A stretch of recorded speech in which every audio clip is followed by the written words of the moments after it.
Dios mío, ¿por qué la vida tiene que ser tan injusto para mí? ¿Por qué? ¿Por qué nacieron mis ojos para llorar? Para sufrir.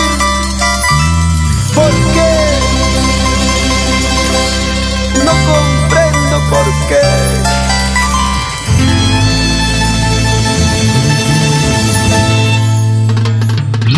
Mis pobres ojos han nacido, mis pobres ojos han nacido para llorar, para sufrir, para llorar, para sufrir.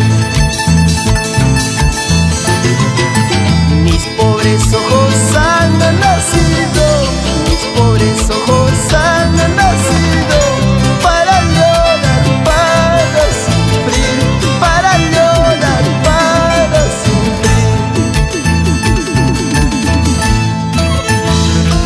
Amor mío, ¿por qué me haces llorar? ¿Por qué me haces sufrir? Dime por qué, dímelo.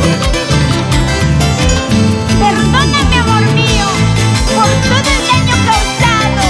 Nuestro amor es imposible, porque mis padres no aceptan nuestra relación.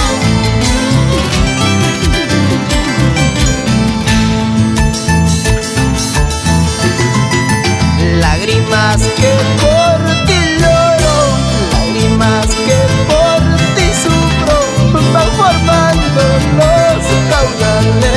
los caudales de mi pueblo. Lágrimas que por ti lloro, lágrimas que por ti sufro, van formando los caudales de mi Auragua.